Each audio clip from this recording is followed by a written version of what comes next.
سب لوگ جانتے ہیں کہ ان کے نظریات کس طرح کے ہیں سیٹھی صاحب کے، یعنی کہ جماعت اسلامی سے بالکل ٹوٹلی ڈیفرنٹ نظریات ہیں۔ ان کا ایک رسالہ ہے فرائیڈے ٹائمز، ان کا میگزین ہے۔ اب جب کوئی اس وقت کی جو گورنمنٹ ہے، پرانی بات ہے، اس وقت کی گورنمنٹ نے یہ کیا کہ فرائیڈے ٹائمز پہ پابندی لگا دی کہ آپ نہیں چھاپ سکتے۔ اب ظاہر ہے پرچہ نکلنا بند ہو گیا۔ اب امیر العظیم صاحب کو پتہ چلا تو یہ اپنے جو کٹر نظریاتی مخالف جن کا نام نجم سیٹھی ہے ان کے پاس گئے اور انہیں کہا کہ جناب بتائیے ہم آپ کی کیا خدمت کر سکتے ہیں۔ تو سیٹھی صاحب نے کہا کہ ہمارا تو آج کل یہی مسئلہ ہے کہ پرچہ نہیں چھپ رہا۔ تو آپ ذرا عظمت دیکھیے امیر العظیم بھائی کی کہ انہوں نے یہ کہا کہ آپ کا پرچہ چھپے گا، کیوں نہیں چھپے گا؟ کہاں سے چھپے گا جی؟ ہماری جماعت کی پریس سے چھپے گا۔ تو انہوں نے کہا کہ گورنمنٹ آپ کو تنگ نہیں کرے گی؟ انہوں نے کہا کہ نہیں، گورنمنٹ ہمیں تنگ نہیں کر سکتی، آئے تو صحیح پولیس، دیکھ لیں گے ہم۔ اور واقعی ایسا ہوا کہ نجم سیٹھی صاحب نے ان کو دے دیا مواد، اور جو مواد تھا جو جیسا بھی تھا وہ سارے کا سارا چھپا، اور کافی دیر تک وہاں وہ جماعت کے پریس سے چھپتا رہا۔ اس سے زیادہ رواداری آپ نے جو کی بات کیا کی ہے مثال؟ شہریار صاحب، ایسے بے شمار واقعات سامنے آئے ہیں۔ امیر العظیم بنیادی طور پر ایک مجلسی آدمی تھے، جی اور ان کے حلقہ احباب کے اندر دائیں اور بائیں بازو دونوں قسم کے لوگ تھے، جی لیکن وہ مکالمے پہ یقین رکھتے تھے۔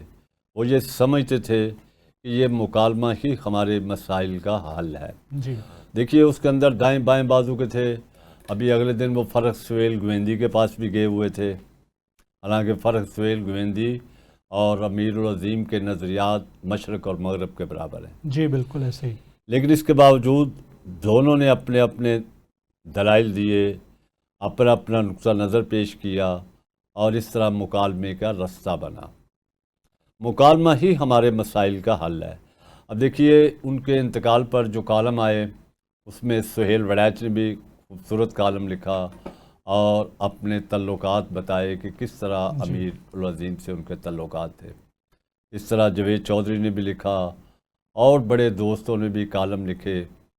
تو دراصل وہ جو بھی کام کرتے تھے اس کا بنیادی مقصد رضائے الہی تھا، نام و نمود ہرگز نہیں تھا۔ یہی وجہ ہے کہ انہوں نے زندگی بھر ایسے کوئی سے واقعے کے بارے میں کسی کو نہیں بتایا، اور وہ دوستوں کا راز رکھنا جانتے تھے۔ یہ واقعات لوگوں نے بیان کیے کہ ان کا ہمارے ساتھ کیا رویہ تھا۔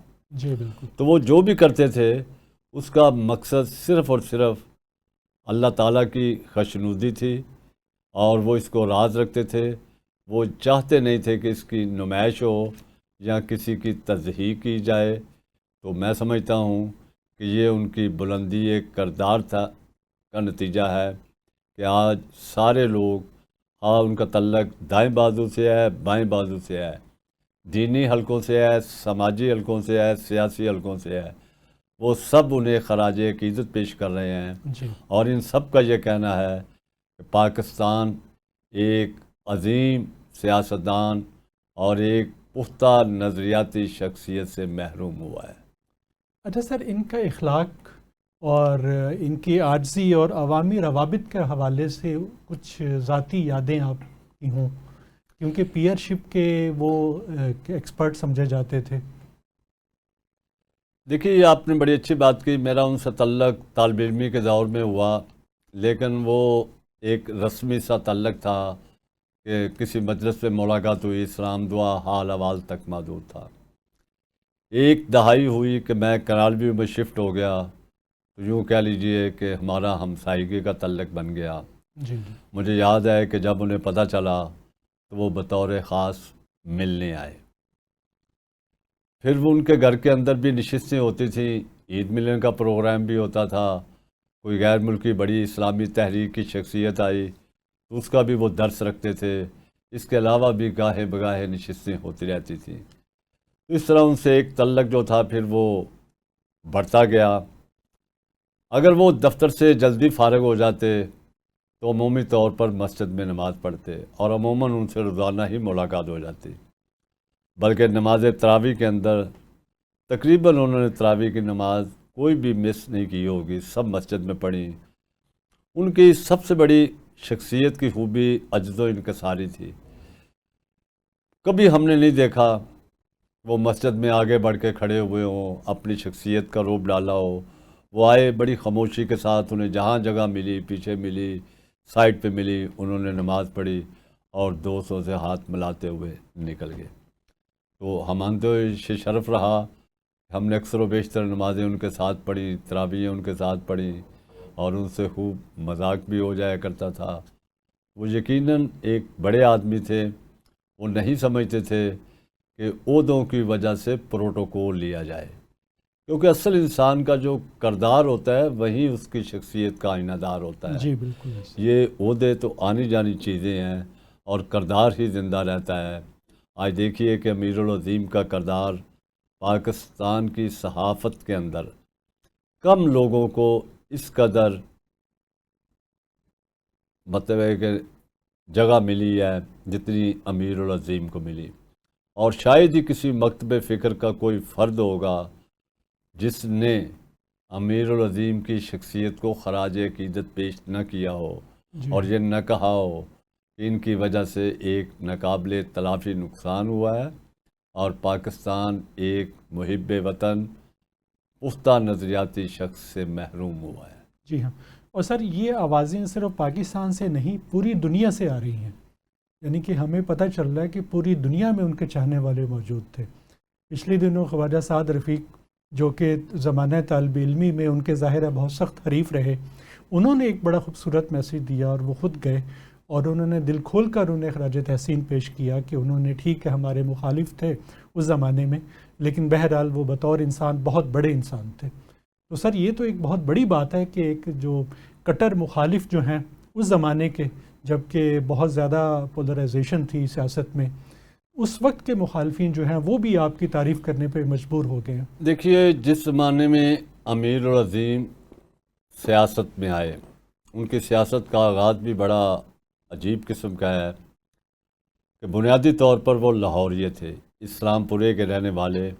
جی ان کے والد محترم جو تھے فضل عظیم صاحب، وہ اردو ڈائجسٹ کے اندر ایڈمن کی ایگزیکٹو ذمہ داریاں سر انجام دیتے تھے۔